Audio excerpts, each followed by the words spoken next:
พี่น้องเบิ่งพักขะแยงขน่อยงามงามเต็มสามบักใหญ่ปีศาจสิปลูกพักขะแยงสามบักใหญ่เลยพี่น้องสวยบ่ถ้าไหนเก็บแกงแก๊กเถื่อหรอกเพราะว่ายังมีแนวอื่นอยู่แกงกินก็ได้พักโป่งกระปุกใส่ซ่องซ้ำต้นงามบ่งามเนาะพี่น้องเนาะงามงามพักขะแยงแดงวันพักขะแยงขาวนี่พักขะแยงแดงเนาะพี่น้องเด้อมีหอดอันเด้กกกัดจองพวกขน้อยมักกกกัดจองอันขน้อยมักขยายพันธุ์มันนี่ขยายพันธุ์มันออกแต่มันเต็มซ้ำหยาจะได้นะ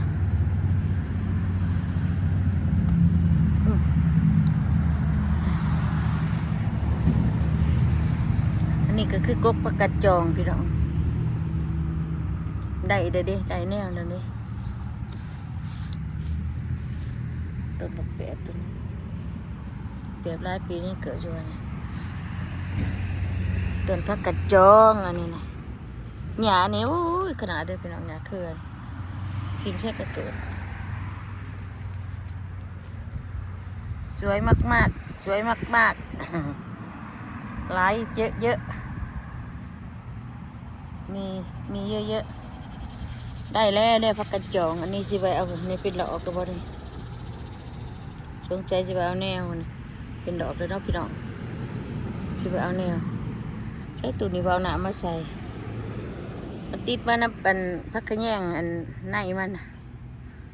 ของป่าเอามาแต่ฟลอริดาของป่ามีต้นเดียวในมันจะว่าจะใส่ดอกมาบานนั่น